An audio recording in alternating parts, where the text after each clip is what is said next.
The Suicide Squad.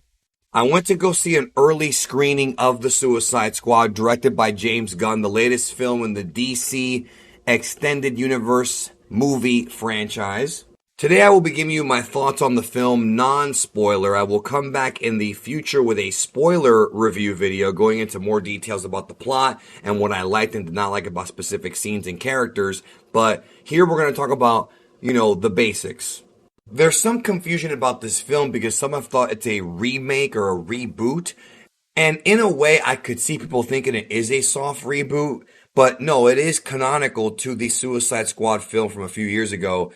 It is a sequel to it, but you really wouldn't even know it if you watched just this movie because there's almost no references to the first film in this and the events of the first film. They put together the squad in that movie, Task Force X, but a lot of the characters from that film don't appear in this one. However, the ones that do, Jai Courtney, Margot Robbie, Joel Kinnaman, and Viola Davis reprised their roles respectively as Boomerang, Harley Quinn, Rick Flag, and Amanda Waller, but they are now joined by series newcomers Idris Elba, who plays Bloodsport, and John Cena, who plays Peacemaker, along with Sylvester Stallone, the legendary Sylvester Stallone, lending his voice to King Shark, who was my favorite character of the movie. Well, my second favorite.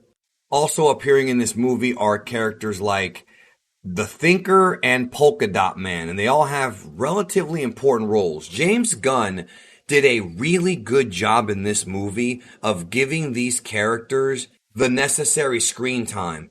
You would think with a movie that has this many characters, there might be an issue there, but I felt like every character had plenty of screen time to tell their story, even though, honestly, there is a moment in the middle of the film with Harley Quinn that kind of slows the plot down big time.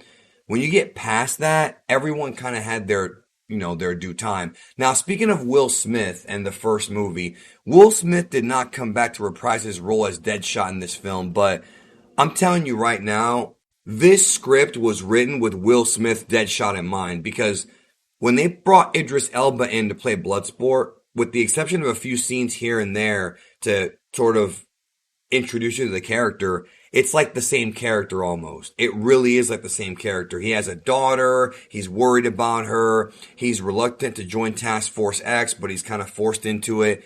You could just tell that when they came up with this story, it was for Will Smith, and instead Idris Elba came in, which actually, he did a great job. I mean, Idris Elba's a great actor.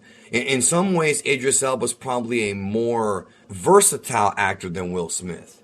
And there's a scene in the climax of the movie that you could tell was written for Will Smith that Idris Elba had to deliver, and he did a good job.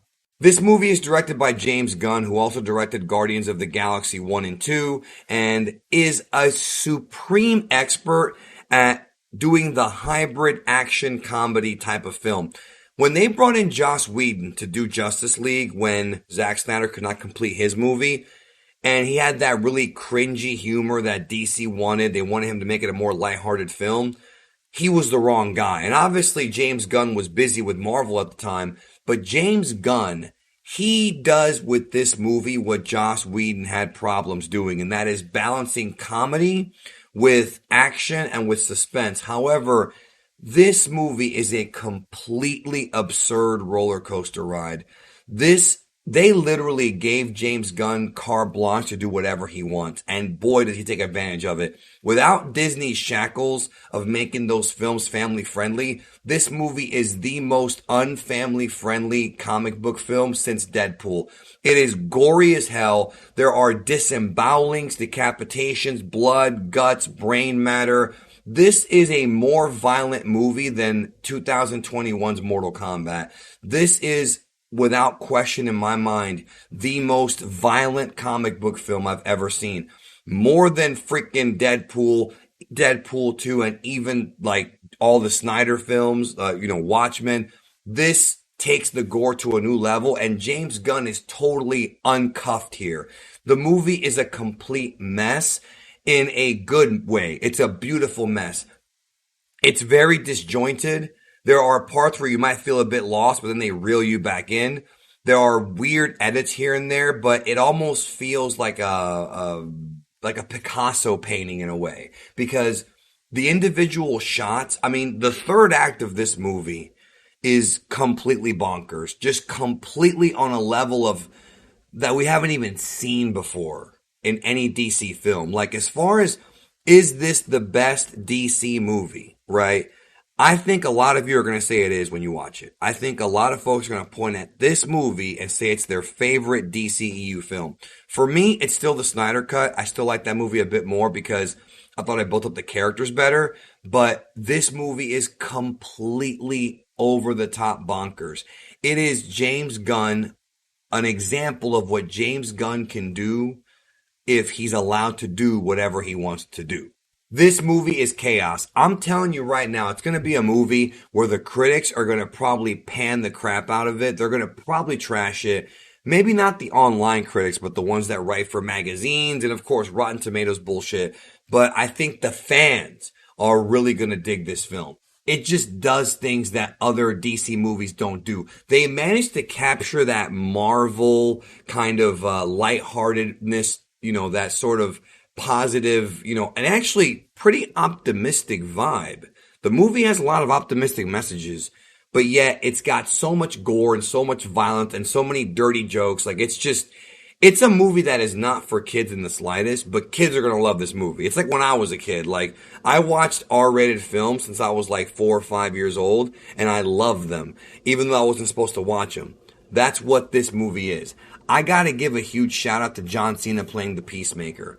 John Cena as the Peacemaker and his on-screen chemistry with Idris Elba.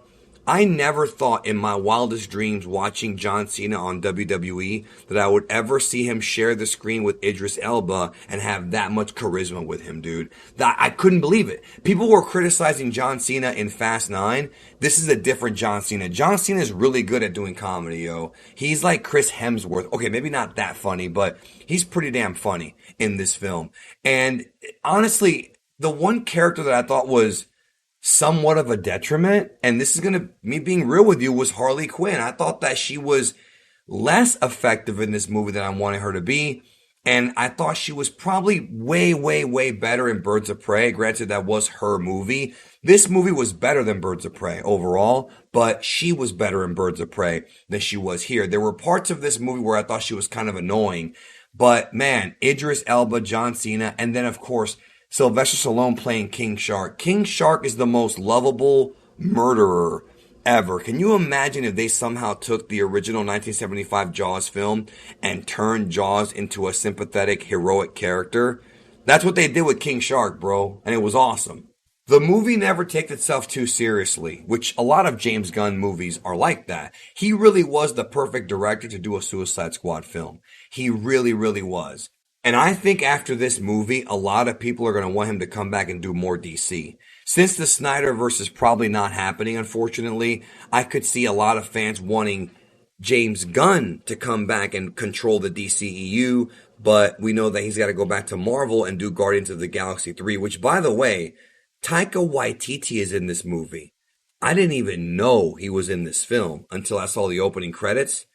It's not a big role, but that is a very interesting cameo from an actor-director who is so ingrained in Disney right now, working with both Marvel and Star Wars. He was here, even though, again, not a very big role. If I could describe the Suicide Squad in one word, that word would be fun. And that's really all that people want from some of these movies, is just to have a good time and just to have fun. And the movie does provide a lot of fun, a lot of laughs, a lot of memorable moments. Is it the best movie? Are there issues here? Pacing issues, some disjointed editing, the middle part kind of drags. Yes, there are going to be some people that really don't like this movie, but I think the majority of the audience that DC, the nerd sphere, and James Gunn is going for are going to eat this one up. Go see the Suicide Squad. I will come back with my spoiler review in the future. I'll see you then.